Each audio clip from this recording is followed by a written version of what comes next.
Hello everyone, welcome back with a new masterpiece that is Daniel Defoe's Robinson Crusoe। तो Robinson Crusoe आपको पता है एक well known work है, तो आज हम इसकी समरी डिस्कस करेंगे। तो बिना टाइम वेस्ट किए let us start. Crusoe lived in York England, जो प्लेस इंग्लैंड में वहाँ पे रहता था, and was the youngest son of a German merchant. और एक जो जर्मन मर्चेंट है उसका सबसे यंगेस्ट सन था। At the age of 19, he left home and went on a sea voyage, but on the way meets with bad weather। अब इसको जो सी वॉयेज है, समुद्र में घूमने का बड़ा शौक होता है, और 19 ईयर्स की एज में घर छोड़ देता है और शिप पे चला जाता है। और रास्ते में क्या होता है, बड़ा बैड वेदर मिलता है, मौसम बड़ा खराब हो जाता है। अब यहाँ से एक्चुअल जो टर्निंग पॉइंट है वो स्टार्ट होता है। His friend turn back home, उसके फ्रेंड्स वापस घर आ जाते हैं, but he move forward and found a ship to Guyana. लेकिन वो वापस आने से मना कर देता है और शिप पे गुयाना चला जाता है। आपको पता ही है कि जो हार नहीं मानते, मतलब जो आगे बढ़ते रहते हैं वही कुछ अचीव करते हैं। तो ये इसको आगे शिप मिल जाती है गुयाना के लिए।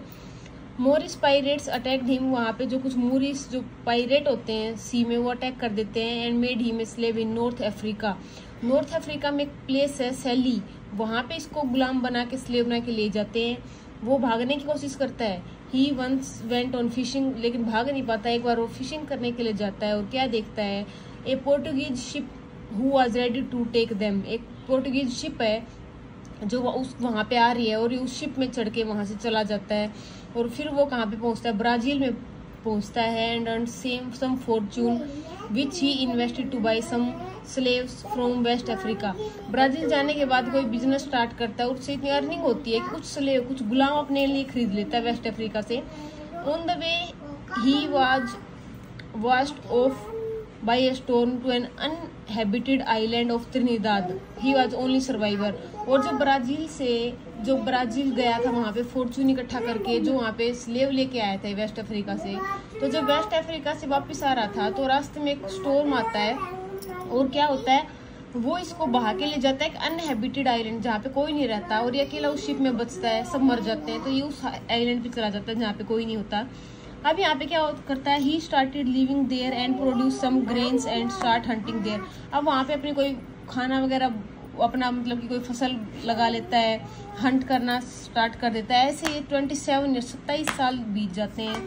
आफ्टर सम टाइम ही सो सम फुटप्रिंट्स, और कुछ टाइम के बाद आफ्टर 27 ईयर्स उसको कुछ फुटप्रिंट दिखाई देते हैं, and made some sharp weapon for self security. अब उसको लगता है कि कुछ फुटप्रिंट है, पैरों के निशान है, इसका मतलब कोई एनिमल है, फिर कोई ह्यूमन बींग है, तो अपनी सेफ्टी के लिए कुछ क्या है, वेपन बना लेता है। ही सो कैनिबल्स को देखता है। कैनिबल्स कौन होते हैं, जो ह्यूमन बींग जो होते हैं, जो इंसान है उसका फ्लैश, उसका मांस खाते हैं, उनको देखता है।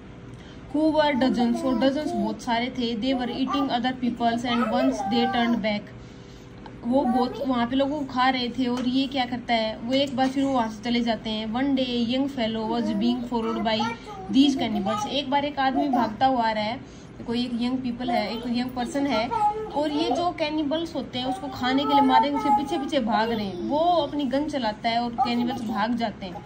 Crusoe asked him his name, उस यंग फेलो से क्रूसो नाम पूछता है। वो बोलता है कि हमारा कोई नाम नहीं होता, हम तो सारे ट्राइबल्स होते हैं।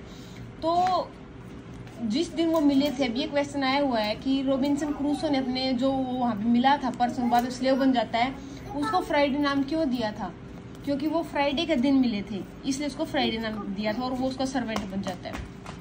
After some years they saw some savage with prisoners coming to them. कुछ टाइम के बाद देखते हैं कि कुछ लोग जो हैं वहाँ पे आ रहे हैं। सैवेज जो होता है असभ्य, जिसमें कोई सेंस नहीं हो, और कुछ उनके साथ प्रिजनर्स भी हैं। Crusoe and Friday were able to save 2 prisoners, one was a Spaniard. अब जो इतने लोगों को उन्होंने बंदी बना रखा था, उसमें से ये क्रूसो और ये फ्राइडे 2 लोगों को बचा लेते हैं। उसमें से एक स्पेन का था, और अदर कौन था, दूसरा जो बचाया था वो जो ये फ्राइडे था, इसका फादर था। लेटर दे सेव मैनी, बाद में बहुत लोगों को बचाते हैं।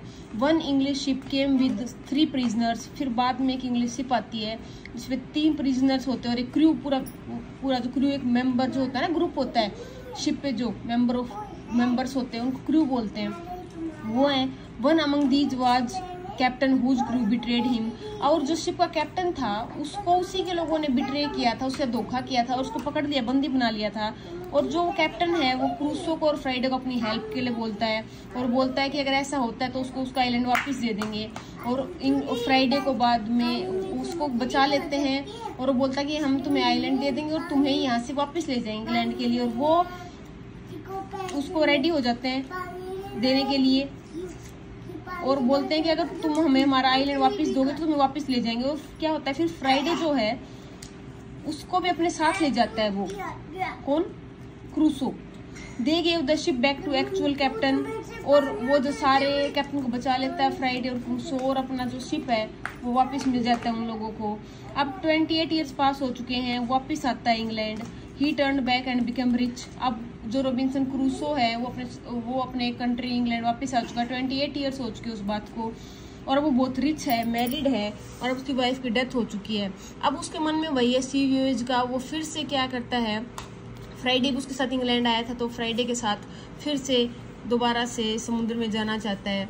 और देखता है जाके वहाँ पे, जब जाता है वापस चला जाता है और देखता है कि वहाँ पे जब वो वहाँ पे गया था तो वहाँ पे कोई नहीं था, अनहैबिटेड आइलैंड था, वहाँ पे पूरी कॉलोनी बन चुकी है।